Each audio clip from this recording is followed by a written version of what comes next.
बिस्मिल्लाहिर्रहमानिर्रहीम। आज हम माइटोसिस को स्टडी करेंगे और उसको अंडरस्टैंड करने की कोशिश करेंगे। माइटोसिस में बहुत सारी स्टेजेस दी हुई हैं, प्रो फेज़ और मेटा फेज़ और एना फेज़, और ये बड़ी कंफ्यूजिंग हैं।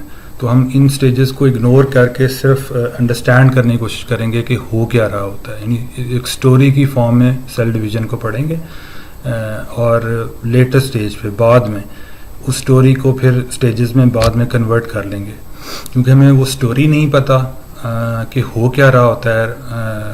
मुख्तलिफ जो सेल ऑर्गेनेलीज हैं वो क्या कर रहे होते हैं इसके माइटोसिस के दौरान, इसलिए हमें उन स्टेजेस की समझ ही नहीं आती, क्योंकि हमारा सारा फोकस स्टेजेस पे होता है। तो असल स्टोरी समझ नहीं आती। तो मैं आपको पूरी स्टोरी बताता हूँ, आपने उस स्टोरी को अंडरस्टैंड करना है और उसके बाद जो है हम उसको बाद में स्टेजेस में कन्वर्ट करेंगे। तो जो माइटोसिस है उसकी बेसिकली दो स्टेजेस हैं, स्टेज ए और स्टेज बी। स्टेज ए को कहते हैं, जो उसका असल नाम है वो है कैरियोकाइनेसिस, और स्टेज 2 का नाम है, स्टेज बी का नाम है साइटोकाइनेसिस। कैरियो का मतलब है न्यूक्लियस ऑफ अ सेल। तो कैरियोकाइनेसिस में एक न्यूक्लियस दो में डिवाइड हो जाता है, और साइटोकाइनेसिस में साइटोप्लाज्म, साइटो इज साइटोप्लाज्म जो है वो दो में डिवाइड हो जाता है। तो ये दो काइनेसिस हैं, दो डिविजन्स हैं। पहले में जो न्यूक्लियस है, कैरियोकाइनेसिस में न्यूक्लियस डिवाइड होगा, और साइटोकाइनेसिस में साइटोप्लाज्म डिवाइड होगा। ये मैंने एक सेल दिखाया हुआ है। इस सेल के बाहर सेल मेम्ब्रेन है, ठीक है, और अंदर ये जो मैंने शेड किया हुआ है ये इसका न्यूक्लियस है, देखें। और नेक्स्ट जो पिक्चर है उसमें साइटोप्लाज्म अपनी जगह पे इंटैक्ट है, लेकिन जो न्यूक्लियस है वो दो बन गए हैं। इसका मतलब है ये जो पिक्चर है ये वाली, ये इंडिकेट कर रही है कैरियोकाइनेसिस को। कैरियोकाइनेसिस के एंड पे एक न्यूक्लियस दो में इस तरह डिवाइड हो जाता है, और वो अभी हम उसकी डिटेल पढ़ेंगे स्टोरी की फॉर्म में, और चीज़ों को समझने की कोशिश करेंगे, अंडरस्टैंड करने की कोशिश करेंगे, याद नहीं करेंगे, उसको रट्टा नहीं लगाएंगे, बल्कि उसकी स्टोरी को समझेंगे कि कैसे ये एक न्यूक्लियस दो में डिवाइड हो गया। जब ये न्यूक्लियस डिवाइड हो जाता है तो उसके बाद साइटोप्लाज्म भी डिवाइड होना शुरू हो जाता है, ठीक है, और दो डॉटर सेल बन जाते हैं। ये अगर पेरेंट सेल है तो ये दो डॉटर सेल बन गए, हर एक में एक एक न्यूक्लियस है, क्योंकि न्यूक्लियस यहाँ पे दो बन गए थे, ठीक है। तो अभी हम कैरियोकाइनेसिस को समझने की कोशिश करते हैं। कैरियोकाइनेसिस में यानी कि जो एक न्यूक्लियस का दो में बन जाना, उसके लिए हमें दो बड़ी अहम चीज़ें, दो अहम स्ट्रक्चर्स को समझने की ज़रूरत है। जो उसमें पहला स्ट्रक्चर है, मैं आपको इधर अभी दिखाता हूँ।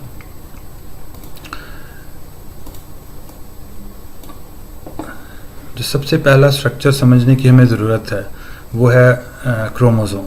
मैं आपको क्रोमोसोम इधर पर समझाता हूँ सारा, उसकी डिटेल, आप उसको गौर से सुने, और उसके बाद हम नेक्स्ट एक और स्ट्रक्चर भी पढ़ेंगे। अगर वो दो स्ट्रक्चर्स हमें समझ आ गए तो पूरी सेल डिवीज़न जो है वो कोई इतना इशू नहीं है। हम यहाँ पे डीएनए और क्रोमोसोम के दरमियान रिलेशन को इस्टेब्लिश करेंगे, ठीक है। जो डीएनए है वो आपने पढ़ा हुआ है कि जो डीएनए होता है वो एक सीढ़ी की तरह का एक स्ट्रक्चर है, डबल हेलिकल जिसको स्ट्रक्चर बोलते हैं, ठीक है। ये आप देख रहे हैं ये मैंने एक डीएनए का स्ट्रक्चर बनाया है, ठीक है। उसमें एक सीढ़ी की तरह की चीज़ है। अगर इस सीढ़ी को हम किसी गेंद के ऊपर लपेटना शुरू कर दें और एक लच्छा सा बन जाए, ठीक है, और वो लच्छा इस फॉर्म में आ जाए, तो इस मोटी फॉर्म को, यानी कि ये जो डीएनए है ये पतला धागा है, और इस धागा अपने आप को लपेट के किसी चीज़ के गिर्द मोटे धागे में कन्वर्ट कर ले, तो इसको डीएनए से मोटे धागे को क्रोमोटिन बोलते हैं। यानी डीएनए जो है वो एक सिंगल धागा है, और सिंगल धागा जब अपने आप को लपेट के मोटा कर लेता है तो उसको क्रोमोटिन बोलते हैं, ठीक है। और यही क्रोमोटिन जब फर्दर अपने आप को थिक करता है, और ज़्यादा मोटा करता है, और ज़्यादा अपने आप को लपेटता है, तो उस लिपटे हुए क्रोमोटिन को क्रोमोसोम बोलते हैं, ठीक है। मैं क्रोमोसोम आपको एक और एग्जांपल से एक्सप्लेन करने की कोशिश करता हूँ। क्रोमोसोम ये होता है कि फ़र्ज़ करें आपने मुल्तान से इस्लामाबाद जाना है, और सारा सामान भी लेके जाना है। तो आपका क्या ख्याल है कि आपका जो टीवी और फ्रिज और माइक्रोवेव ओवन और जितनी चीज़ें हैं घर में इलेक्ट्रॉनिक, वो आप कैसे लेके जाएंगे? ज़ाहिर है पहले आप उसे किसी डब्बे में पैक करेंगे, ठीक है, फिर उस डब्बे को पैक करके ट्रक में रखेंगे और फिर वो ट्रक आगे ट्रांसपोर्ट करेगा, ठीक है। लेकिन ये देखें कि जब वो चीज़ ट्रक के अंदर पड़ी होगी पैक्ड, तो वो इस्तेमाल नहीं हो सकती, ठीक है। लेकिन जब वो इस्तेमाल हो रही होती है, ठीक है, तो वो फिर ट्रांसपोर्ट नहीं हो सकती। जब टीवी खुला हुआ आपके सामने पड़ा है तो वो एक बड़ी डेलिकेट चीज़ है, वो उसको यहाँ से उठा के लेके जाना इस्लामाबाद वो नामुमकिन है, वो टूट जाएगा, ठीक है। तो ट्रांसपोर्ट की सहूलत के लिए हम उसको पैक कर देते हैं, उसके बॉक्स के अंदर, ठीक है, उसको महफूज बना देते हैं और फिर ट्रक में रखते हैं। इसी तरह जो डीएनए है, डीएनए जो है वो जब सेल डिवीज़न होनी है तो वो उसकी जो डिवीज़न है 2 इक्वल पार्ट्स में, वो इम्पॉसिबल है। उस प्रोसेस को आसान बनाने के लिए डीएनए अपने आप को इकट्ठा करके पैक करके क्रोमोसोम की फॉर्म में ले आता है। तो डीएनए असल में क्रोमोसोम का ही, जो क्रोमोसोम है वो असल में डीएनए का ही बना होता है। यानी डीएनए अपने आप को लपेटता है, लपेट के वो एक मोटा सा स्ट्रक्चर बन जाता है और उस मोटे से स्ट्रक्चर को हम क्रोमोसोम बोलते हैं। ये मैंने नीले फॉर्म में इसको रिप्रेजेंट किया हुआ है। इस जो नीले है स्ट्रक्चर है, इसकी 2 टांगे हैं, एक ये वाला इसका हिस्सा है और एक ये इधर राइट वाला हिस्सा है, एक लेफ्ट वाला हिस्सा है और एक राइट वाला हिस्सा है। इस पूरे नीले स्ट्रक्चर को क्रोमोसोम कहते हैं। लेकिन ये जो लेफ्ट साइड है, इस लेफ्ट साइड को हम सिस्टर क्रोमेटिड कहते हैं और राइट साइड वाले को ये राइट वाली सिस्टर क्रोमेटिड है। यानी कि जो एक क्रोमोसोम है वो 2 सिस्टर क्रोमेटिड्स पे बनी होती है और उसकी वजह ये है कि जो लेफ्ट वाली चीज़ है और राइट वाली चीज़ ये एक दूसरे की एग्जैक्ट कॉपीज़ हैं। जो कि पिछले फेज़ में, जिसको आपने पढ़ा था सेल साइकिल में कि एक एस फेज़ होती है, उसके दौरान ये बनता है। तो ये लेफ्ट वाली सिस्टर क्रोमेटिड और राइट वाली सिस्टर क्रोमेटिड, ये 2 क्रोमेटिड्स मिलके एक क्रोमोसोम बना रहे हैं। और ये मैंने जो ग्रीन दरमियान में ब्लू क्रोमेटिड्स के दरमियान जो ग्रीन जगह बनाई है, ग्रीन, इस जगह को सेंट्रोमेयर बोलते हैं। ये वो अटैचमेंट पॉइंट है जिस पे ये 2 सिस्टर क्रोमेटिड्स ने मिल के क्रोमोसोम बनाया। यानी यहाँ पे सेंट्रोमेयर के ऊपर ये दोनों क्रोमेटिड्स अटैच्ड होते हैं। और उसके बाद मैंने राइट साइड पे ये एक और लेफ्ट साइड पे एक रेड कलर की चीज़ बनाई है छोटी सी, ठीक है। इसको बोलते हैं काइनेटोकोर। काइनेटोकोर एक कॉम्प्लेक्स प्रोटीन है जो इसके राइट साइड पे और लेफ्ट साइड पे लगी होती है। और इसका मकसद हम आगे पढ़ेंगे कि कैसे आके जो एक धागा है इधर से आएगा और एक धागा लेफ़्ट से आएगा। लेफ़्ट वाला धागा इसके साथ अटैच हो जाएगा, इस रेड वाली जो काइनेटोकोर है, और राइट वाला धागा जो है वो इस राइट वाली काइनेटोकोर के साथ अटैच हो जाएगा। जब ये अटैच हो जाएंगे तो वो उसको ऑपोजिट तरफ खींचेंगे। जब वो खींचेंगे तो सेंट्रोमेयर से ये जो हमारा क्रोमोसोम है ये टूट जाएगा। तो हमने इसको डिटेल से पढ़ा है कि ये 2 क्रोमोसोम्स, जो एक क्रोमोसोम है वो 2 सिस्टर क्रोमेटिड्स पे मुश्तमिल होते हैं और ये सिस्टर क्रोमेटिड्स अटैच होते हैं सेंट्रोमेयर के ऊपर। और क्रोमोसोम के बाहर की तरफ ये जो रेड 2 मैंने लगाए हुए हैं, ये 2 कॉम्प्लेक्स प्रोटीन्स हैं, इनको काइनेटोकोर बोलते हैं। ये नाम याद रखना बड़ा ज़रूरी है कि क्योंकि जो स्पिंडल फाइबर बाहर से आएगा, जो धागा बाहर से आएगा, वो इस काइनेटोकोर के साथ अटैच होगा और इधर वाला धागा इसके साथ अटैच होगा और वो एक दूसरे को फिर खींचेंगे राइट लेफ्ट पे, तो ये सेंट्रोमेयर से टूट जाएगा और एक सिस्टर क्रोमेटिड इधर चला जाएगा और एक लेफ्ट पे चला जाएगा। ठीक है, अब हम एक और क्रोमोसोम के बाद हम एक अहम कॉन्सेप्ट पढ़ते हैं, वो ऑर्गेनेली पढ़ते हैं, वो है सेंट्रोसोम। जो हमारा एनिमल सेल होता है उसमें ये मैंने कहा एनिमल सेल बनाया है जिसमें बाहर जो है ये सेल मेम्ब्रेन है, ये वाला जो है हमारा न्यूक्लियस है और न्यूक्लियस के साथ ही ये मैंने एक प्लस का निशान बनाया है, एक रेड है और एक ग्रीन है। ठीक है, इस रेड और ग्रीन जो कि एक दूसरे के परपेंडिकुलर 2 चीज़ें हैं, 2 ट्यूब्स ही हैं, इन दोनों ट्यूब्स जो परपेंडिकुलर हैं एक दूसरे के, इसको सेंट्रोसोम बोलते हैं। जो सेंट्रोसोम होता है उसका वो बड़ा इम्पॉर्टेंट एक काम है सेल डिवीज़न के दौरान और इसको समझना बहुत ज़रूरी है। ठीक है। सेंट्रोसोम खुद भी ट्यूब्स होती हैं। ये सेंट्रोसोम ये इस तरह की एक ग्रीन ट्यूब और इस तरह की एक रेड ट्यूब, ज़रा वो तो मैंने सिर्फ डिस्टिंग्विश करने के लिए दो कलर्स दिए हैं कि एक ये दो हिस्सों पे मुश्तमिल होता है, एक ये ग्रीन वाला हिस्सा और एक रेड वाला हिस्सा, और दोनों हिस्से एक दूसरे के परपेंडिकुलर होते हैं। अब ग्रीन हिस्से को भी हम सेंट्रियोल कहेंगे और रेड हिस्से को भी सेंट्रियोल कहेंगे।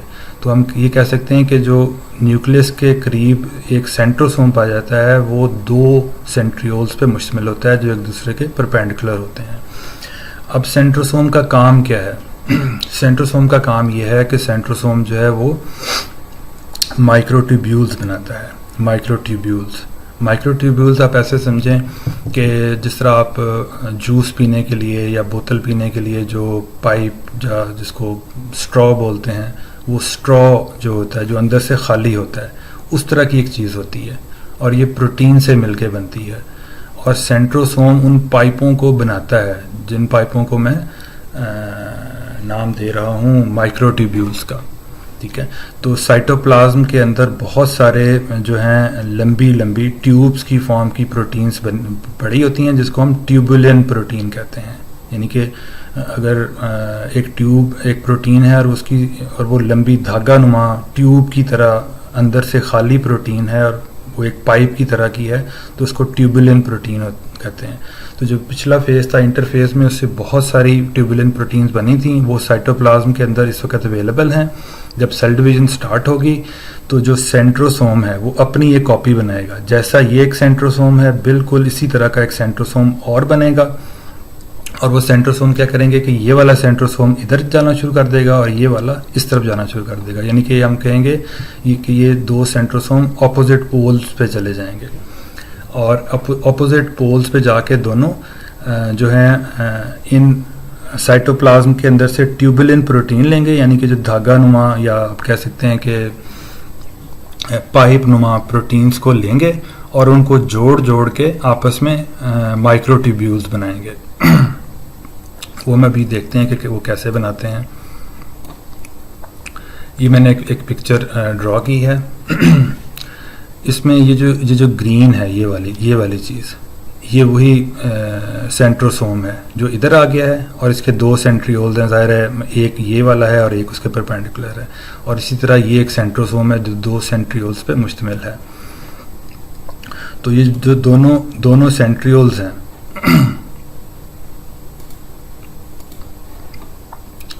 ये जो दोनों सेंट्रियोल्स हैं, एक ये वाला सेंट्रोसोम और एक ये वाला सेंट्रोसोम, ये दोनों माइक्रोट्यूब्यूल्स बनाना शुरू कर देते हैं। ये देखें ये जो लंबा धागा है ये ग्रीन वाला और ये ग्रीन वाला और ये तीसरा ग्रीन, और इधर भी ये ग्रीन एक ये ग्रीन और ये ग्रीन, ये 6 इसने धागे या 6 ट्यूब्यूल्स बनाए हैं, 6 माइक्रोट्यूब्यूल्स बनाए हैं। इन माइक्रोट्यूब्यूल्स को स्पिंडल फाइबर्स भी कहते हैं। यानी माइक्रोट्यूब्यूल्स का जो दूसरा नाम है वो स्पिंडल फाइबर्स है। और स्पिंडल फाइबर्स जो हैं वो 2 किस्म के होते हैं।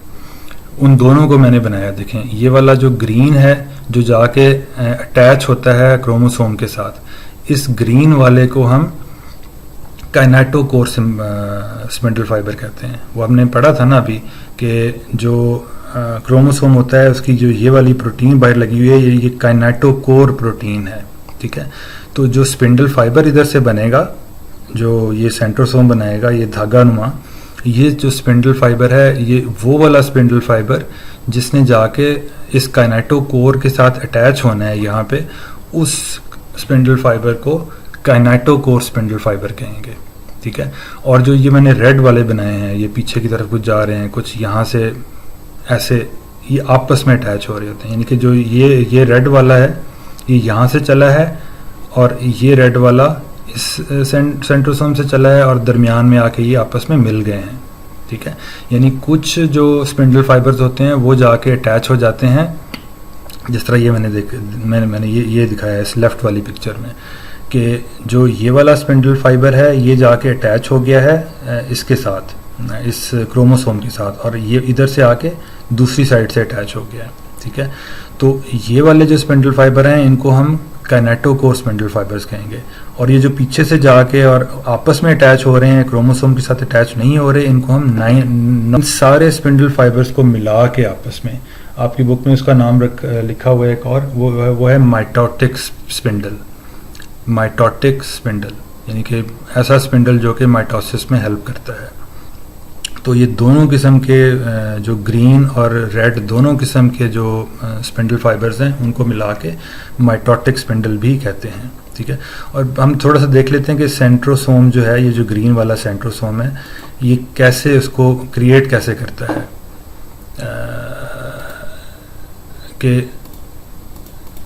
कि वो उसको क्रिएट कैसे करता है, ये हम थोड़ा सा देख लेते हैं। मैं रेड कलर ले लेता हूँ यहाँ से। कि अगर ये देखें, ये एक सेंट्रोसोम है, ठीक है, और वो ये सेंट्रोसोम के अंदर 2 मैंने सेंट्रियोल्स बना दिए, ठीक है। किसी भी एक सेंट्रियोल के साथ आके एक प्रोटीन ग्लोबुल, जिसको मैं ट्यूबुलर प्रोटीन कह रहा हूँ, वो आके इधर अटैच हो जाएगी, उसके साथ दूसरी अटैच हो जाएगी, उसके साथ तीसरी अटैच हो जाएगी। तो इस तरह ये लाइन में लगती जाएंगी, ऐसे लाइन में लगती जाएंगी जो ट्यूबुलर प्रोटीन्स हैं, और ये लंबा धागा बनता जाएगा। जैसे जैसे प्रोटीन्स ऐसे ट्यूबुलर प्रोटीन अटैच होती जा रही हैं, तो ये वाला जो हिस्सा है, ये देखें, ये हमारा सेंट्रोसोम है, ये इस दायरे के अंदर, और इस सेंट्रोसोम के साथ जैसे जैसे हमारे बनते जा रहे हैं, लगती जा रही हैं ट्यूबुलर प्रोटीन साइटोप्लाज्म से, तो ये लंबा धागा बनता जा रहा है। वो लंबा धागा जो है वो, उसको हम स्पिंडल फाइबर कह रहे हैं। माइक्रोट्यूब्यूल भी उसका नाम है, क्योंकि उसकी जो शक्ल है वो उस पाइप या उस स्ट्रॉ से मिलती है जो हम इस्तेमाल करते हैं जूस पीने के लिए या बोतल पीने के लिए, ठीक है। तो इस स्पिंडल फाइबर की 2 किस्में हैं। पहली किस्म है ऐसी जिसने डायरेक्टली जाके अटैच होना होता है यहाँ पे काइनेटोकोर की प्रोटीन के साथ, ठीक है, और दूसरे ने आपस में अटैच होना होता है, इसीलिए उनके नाम जो हैं वो काइनेटोकोर स्पिंडल फाइबर और नॉन काइनेटोकोर स्पिंडल फाइबर्स हैं। अब मैं आता हूँ कि असल में सीक्वेंस, ये तो हमने सिर्फ सेंट्रोसोम को पढ़ा है, अब हम थोड़ा सा सीक्वेंस पढ़ते हैं कि हो क्या रहा होता है। कि जब सेंट्रोसोम इधर मूव करते हैं, यहाँ पे ऑपोजिट पोल पे, एक सेंट्रोसोम यहाँ आ गया और दूसरा सेंट्रोसोम यहाँ आ गया, ठीक है, और इसने स्पिंडल फाइबर ऐसे बनाना शुरू कर दिए, और जाके स्पिंडल फाइबर जो हैं वो क्रोमोसोम के साथ अटैच हो गए। तो क्या होता है कि जिस तरह इसकी लेंथ बड़ी थी इस स्पिंडल फाइबर की, जिसको हम काइनेटोकोर स्पिंडल फाइबर कह रहे हैं, इसकी जो लेंथ जैसे बड़ी थी, इसी तरह ये लेंथ कम होना शुरू हो जाती है, इसमें से प्रोटीन्स निकलना शुरू हो जाती हैं और इसकी लेंथ कम होना शुरू हो जाती है, और इस साइड वाले भी स्पिंडल फाइबर की भी लेंथ कम होना शुरू हो जाती है। तो ये सिस्टर क्रोमोस्टेट को इधर खींचेगा इस तरफ, और इस वाले को इधर खींचेगा। तो उसका रिजल्ट क्या होगा कि वो जो दरमियान में सेंट्रोमेयर है, ये वाली सेंट्रोमेयर से ये टूट जाएगा, और ये वाला इधर चला जाएगा और ये वाला इधर चला जाएगा। तो जितने भी क्रोमोसोम्स हैं वो इस तरह टूट के, इस तरह जैसे जैसे ये छोटे होते जाएंगे, शॉर्ट होते जाएंगे, ये वाले spindle fibres, kinetochore spindle fibres, तो ये पीछे पोल्स की तरफ जाना शुरू कर देगा।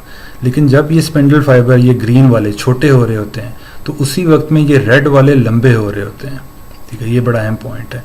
उसके लंबे होने का मकसद ये है कि इस सारे स्ट्रक्चर को पीछे खींचना और इसको भी पीछे खींचना, जगह मिले ना। देखें ना, ये वाली चीज़ जब लंबी होगी तो ये फर्दर पीछे जाएगा और ये भी फर्दर पीछे जाएगा, ठीक है। तो मकसद ये है कि ये जब क्रोमोसोम्स, ये वाला जो क्रोमोटेड्स हैं, ये तीनों, ये जब इधर पहुँचें तो ये मैक्सिमम फासले पे हूँ इस वाले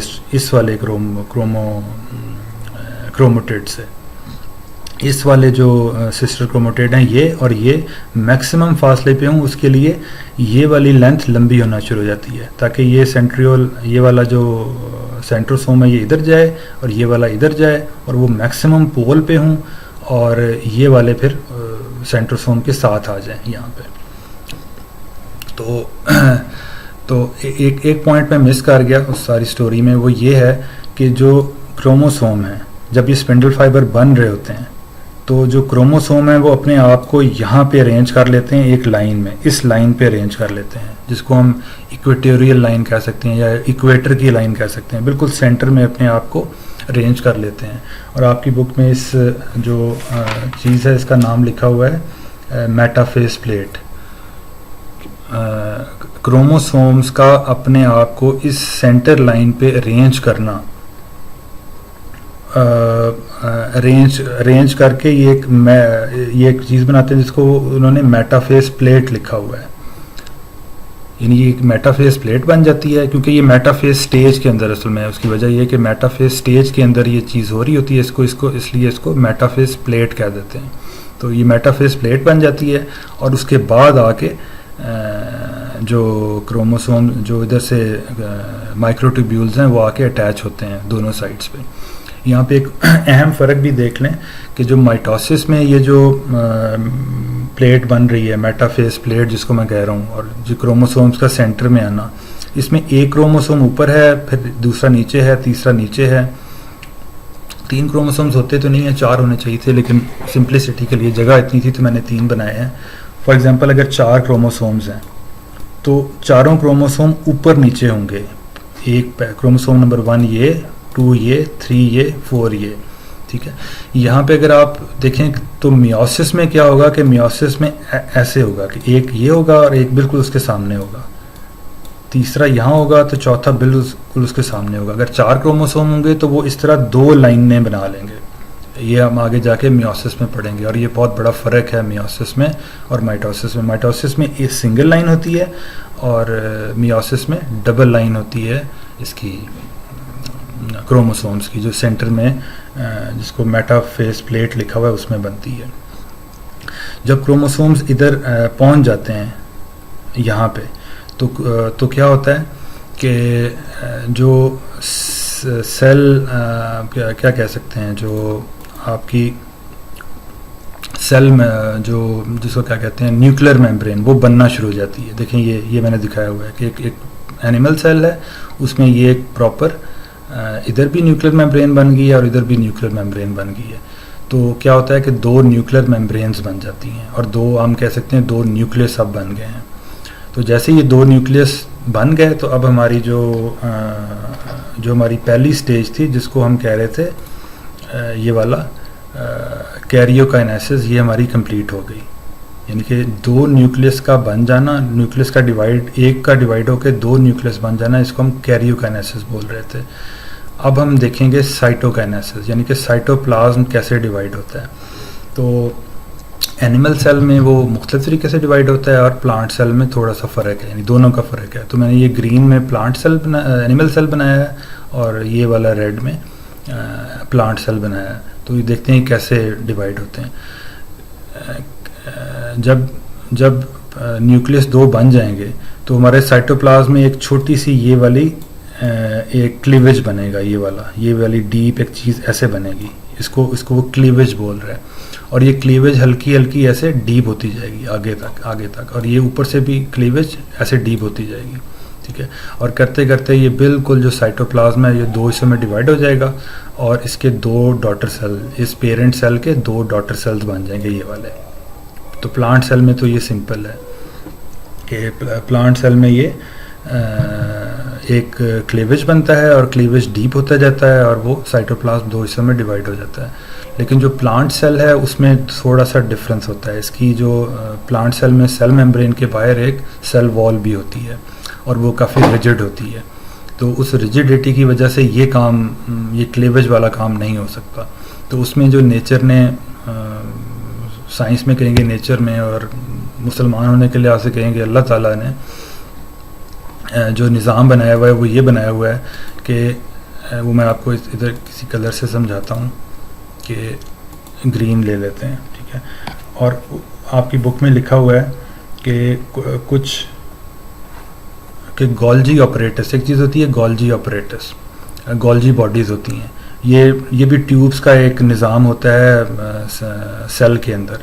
उन गोल्जी बॉडीज से कुछ चीज़ें आती हैं तो यहाँ पे जमा होना शुरू हो जाती हैं आपस में। यानी एक प्रोटीन आएगी, आप ये समझेंगे एक प्रोटीन आएगी और वो प्रोटीन यहाँ पे डिपॉजिट होना शुरू हो जाएगी, ठीक है।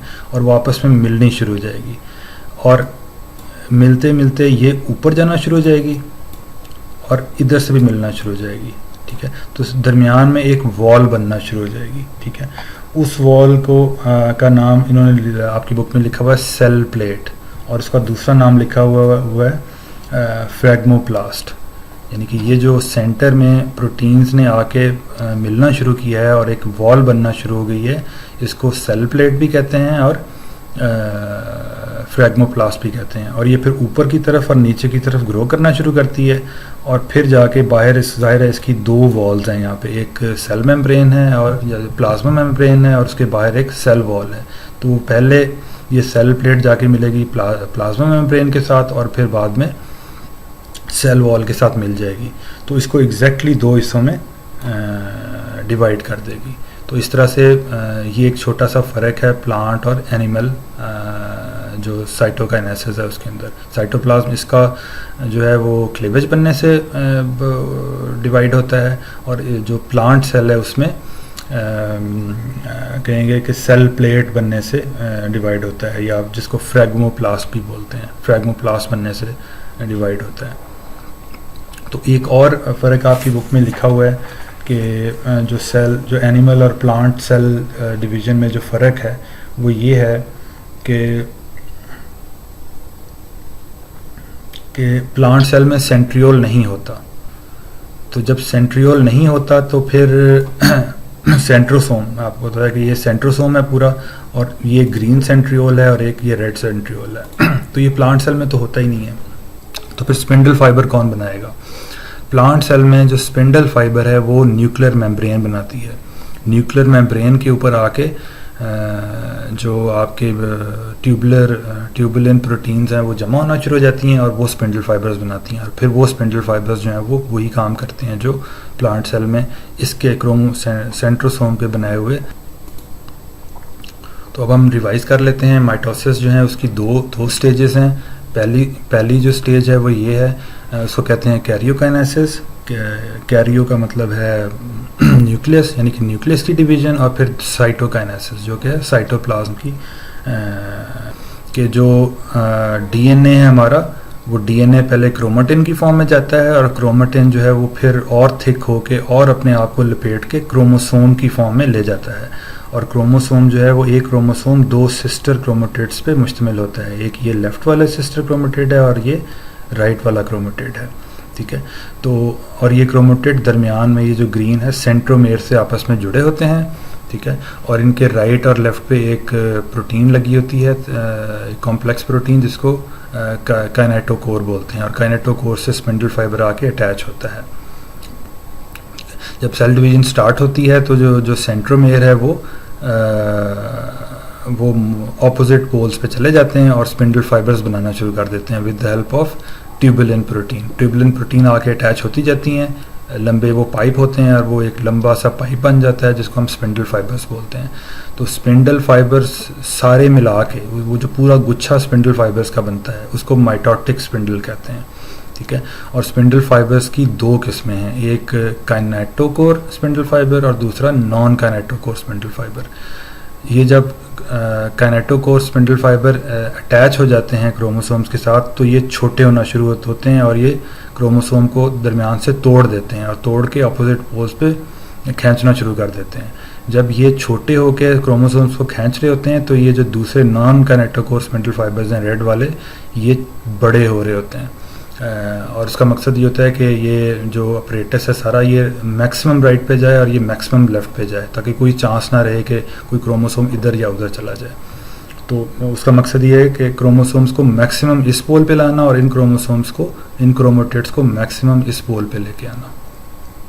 तो जब ये सारा काम हो जाता है तो इधर न्यूक्लियर मेम्ब्रेन बनना शुरू हो जाती है, और जब न्यूक्लियर मेम्ब्रेन बन जाती है तो हमारा जो हमारा कैरियोकाइनेसिस है वो कंप्लीट हो जाता है। और उसके बाद हमारा आ जाता है साइटोकाइनेसिस, ठीक है। साइटोकाइनेसिस में जो प्लांट और एनिमल सेल में थोड़ा फ़र्क है जो हमने पढ़ा कि जो एनिमल सेल है वो उसमें एक छोटी सी क्लीवेज बनती है, वो क्लीवेज डीप होती जाती है, और जो साइटोप्लाज्म है वो भी दो हिस्सों में डिवाइड हो जाता है और एक पेरेंट सेल जो है वो दो डॉटर सेल्स में तकसीम हो जाता है। जबकि जो प्लांट सेल है उसके इर्द गिर्द एक मोटी और सख्त जो है सेल वॉल होती है, उस रिजिडिटी की वजह से ये वाला जो फिशर है इसमें काम नहीं करता। तो नेचर ने क्या रखा हुआ है कि गोल्जी बॉडी से कुछ प्रोटीन्स आके वो सेंटर में बिल्कुल जमा होना शुरू हो जाती हैं और फिर वो और एक सेल प्लेट बनना शुरू होती है। वो सेल प्लेट ऊपर और नीचे एक्सटेंड होना शुरू होती है, वो जाके सेल मेम्ब्रेन और फिर अल्टीमेटली सेल वॉल से मिल जाती है और इसको पूरे 2 हिस्सों में डिवाइड कर देती है। तो ये तो एक स्टोरी हो गई। अब ये देखना है कि कौन सी स्टेज में क्या हो रहा होता है, ये एक अहम चीज़ है जो जिसको देखना चाहिए। वो हम अभी देख लेते हैं कि किस स्टेज में क्या हो रहा होता है। ठीक है, इसकी जो 4 स्टेजेस हैं कैरियोकाइनेसिस की, यानी कि सेल की नहीं बल्कि न्यूक्लियस के डिवाइड करने की जो 4 स्टेजेस हैं उनको हम पी मैट बोलते हैं। P mat, P for prophase, M for metaphase, A for anaphase and T for telophase. जो प्रोफेज में जो 2 अहम काम हो रहे होते हैं वो हो रहे होते हैं कि जो क्रोमोटिन है, मटेरियल है, वो क्रोमोसोम्स में कन्वर्ट हो जाता है थिक होके, पूरे क्रोमोसोम्स बन जाते हैं। ठीक है, और उधर से स्पिंडल फाइबर्स बन जाते हैं जिसको हम माइक्रोट्यूब्यूल्स कह रहे हैं, तो उसका स्पिंडल फाइबर बन जाता है। मेटाफेज में नेक्स्ट स्टेज में क्या हो रहा होता है कि मेटाफेज प्लेट बनती है। मेटाफेज प्लेट का मतलब है कि क्रोमोसोम्स एग्जैक्टली सेंटर में आ जाते हैं। ठीक है, और जो माइक्रोट्यूब्यूल्स हैं, ये वाले जो स्पिंडल फाइबर्स हैं, ये मेटाफेज में आके क्रोमोसोम्स के साथ अटैच हो जाते हैं। ये अटैचमेंट का लफ्ज़ मैंने लिखा हुआ है इसलिए। ठीक है, एनाफेज तब स्टार्ट होती है जब स्पिंडल फाइबर्स ऑपोजिट पोल्स की तरफ खींचना शुरू कर देते हैं और वो जो है उसके रिजल्ट में जो क्रोमोसोम है वो दरमियान से टूट जाता है सेंट्रोमेयर से। जब वो एग्जैक्टली उधर पहुंच जाते हैं तो एनाफेज ख़त्म हो जाती है। जब वो अपोजिट पोल पे पहुंच जाएंगे तो एनाफेज ख़त्म हो जाएगी, यानी कि एनाफेज में क्रोमोसोम्स अवे उस प्लेट से, जो मेटाफेज प्लेट है, इससे अवे पोल्स की तरफ मूव करना शुरू कर देते हैं। ठीक है, और जो टीलोफेज है इसमें जो न्यूक्लियर मेम्ब्रेन है वो बनना शुरू होती है और जैसे न्यूक्लियर मेम्ब्रेन बन जाती है तो ये 4 स्टेजेस जो है वो एंड हो जाती हैं।